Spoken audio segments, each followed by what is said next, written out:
Hamma amalimiz reklama, hammasi onlaynda tursa amallarimiz. Namoz o'qiyapti, palonchi domla namozdalar, tavof qilyaptilar hozir. Mana bir kuchukka suv bergan ayol, fohisha ayolni Alloh gunohini kechirmadimi? Uni kuchuk reklama qila olmaydi hech kim. Mana menga shu chanqaganimda suv berdi deya olmagan kuchuk she'rga.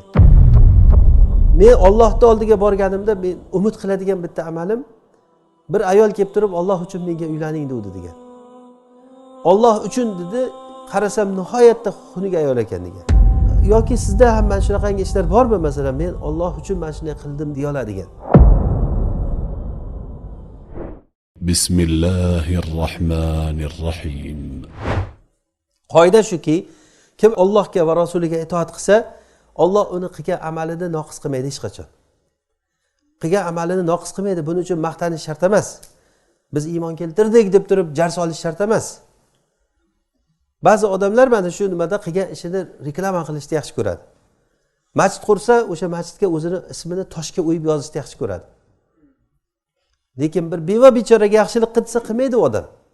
Masjid qursa millionlab pul sarflab masjid qiladi. Nima uchun? O'sha nimadir qolsin, o'zimdan bir asar qolsin degan tushuncha bo'ladi. Biz bu narsani, bu tushunchani qalbimizga singdirib olaylikki, agar Alloh va rasuliga itoat qilsangiz, Alloh hech qachon sizning amalingizni hech qachon noqis qilmaydi. Uni reklama qilishga hech ehtiyoj yo'q. Qayerda bo'lsa ham amalni qiling. Eng xolis amal bo'lgan narsa maxfiylikda bo'ladi. Shuning uchun ham bandani eng yaqin, Allohga yaqin vaqti kechani qorong'uligida, sajdada. Hamma amalimiz reklama, hammasi onlaynda tursa amallarimiz. Namoz o'qiyapti, palonchi domla namozdalar. Palonchi namozda tavof qilyaptilar hozir. Atrofida to'rttasi yurib tavof qilyapti, duo qilyapti. Butun duoda u odam. Ya'ni unaqangi reklamalarga hech ehtiyojimiz yo'q bizda. Xolislik yo'qolib qolyapti. Bu narsa mana shu onlayn narsasi chiqqandan keyin xolislik degan narsaga ancha putur yetdi. O'zingiz bilan Alloh o'rtasida qolsin qilgan amalingiz. Nima qilasiz odamlarga uni shayon qilib, uni bir ihson qilyapmiz mana deb yetimlarni olib kelib rasmlarga tushirib, u bolalar ertaga katta bo'lishi bor. Ular masalan meni yetimlari deb bular deb hamma joyda rasmi tursa uni. Masalan-da, u ham uni shaxsiyati bo'ladi, ertaga shaxsiyatiga ta'sir qilar uni bolani bu narsa. Shuning uchun bu narsa mayli bir masalan bir dunyoviy bir foydasi bo'lsa, qanaqadir inisi bo'lsa mayli, lekin asosiy qoidani biz esimizdan chiqarmaylikki, Alloh va rasuliga itoat qilgan odamni amalini Alloh noqis qilib qo'ymaydi hech qachon. Mana bir kuchukka suv bergan ayol, fohisha ayolni Alloh gunohini kechirmadimi? Uni kuchuk reklama qila olmaydi hech kim. Mana menga shu chanqaganimda suv berdi deya olmagan kuchuk she'rga. Yo bir televizorga olib turgan reklama qilayotgan joyi yo'q. Xolis bo'lgan Alloh kechirdi gunohini.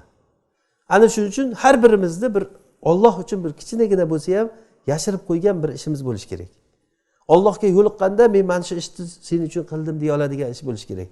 Ba'zi solih kishilardan, ustozlarimizdan shunaqa narsalar eshitganmiz. Kasal paytida, o'lish paytida aytgan narsalar bor ekanda. Buni ham albatta ustozlardan eshitganmiz. Men Allohning oldiga borganimda men umid qiladigan bitta amalim bir ayol kelib turib Alloh uchun menga uylaning dedi degan. Alloh uchun dedi, qarasam nihoyatda xunuk ayol ekan degan. Ya'ni erkak kishi umuman odamlar xohlamaydigan ayol ekan. Alloh uchun o'shanga 15 yil sabr qilib yashadim degan. Hech unga o'zim tomonimdan nafratni ko'rsatmadim degan. Ya'ni yashadik, yaxshi yashadik, keyin vafot etdi Allohning izni bilan u vafot etdi u degan. Mana shu 15 yilim Alloh uchun o'tdi deb bilaman degan. Ya'ni bitta musulmon ayolni ko'nglini olib yashagan shu odam. Allohning oldiga yo'liqqanimda, "Ey Robbim, sen uchun men shu ishni qildim" deb ayta olaman degan. Yoki sizda ham mana shunaqangi ishlar bormi? Masalan, men Alloh uchun mana shunday qildim deya oladigan.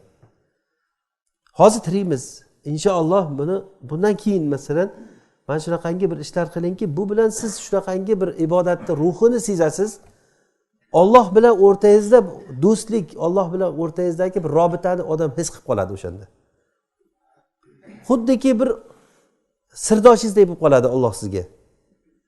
Ana shunday bo'lsa, inson mana shu tushunchadan kelib chiqadiki, Alloh va rasuliga itoat qilsa, Alloh uni amalidan hech bir narsani noqis qilmaydi.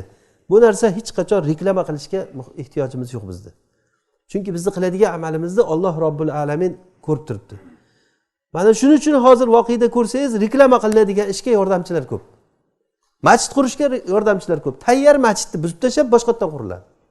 Balandroq qilib, devorlarni qalinroq qilib quriladi. Shunda ham uni bir dushman bosib kirgan yo'q edi uni ustiga. Ustidan chaka o'tib o'tgan yo'q edi.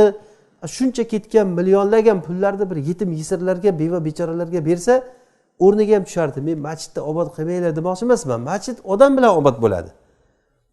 Hozir kunda mana Madina masjidi qanchalik obod masalan, to'g'rimi?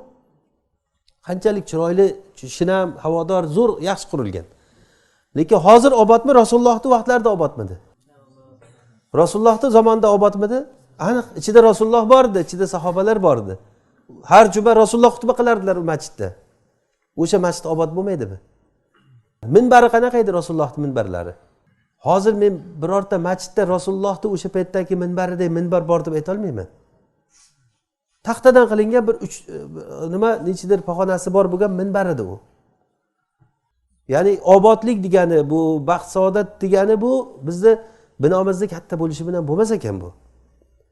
Ana shu narsaga million pul sarflanadi. Tayyor turgan narsalar tagi-tugi bilan qo'parib olib tashalinib yana qilinadi. Keyin uni maqtalgan masjidimiz obod bo'ldi, masjidimiz obod bo'ldi, hojatxonamiz kafil bo'ldi, gapirganimiz. Ya'ni bu narsa bilan islom rivojlanib ham qolmaydi. To'g'ri, bu narsa men unga qarshi emasman. Buni faqat o'rniga qo'yib tushunaylik demoqchiman. Ya'ni har bir narsani o'rnida tushunish kerak odam. Reklama bo'layotgan joyga odamlar yordam beruvchilar ko'p, lekin reklamasi yo'q joyda bo'layotgan bo'lsa, unda yordamchi topolmaysiz.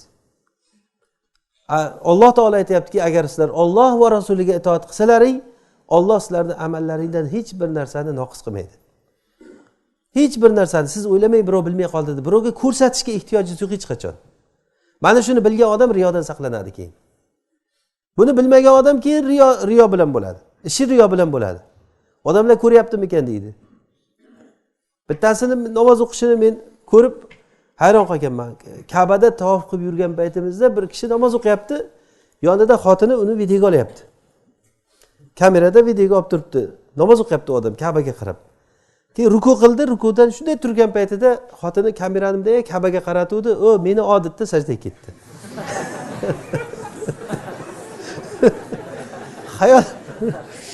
Xayol bu yoqda-da, kamerada.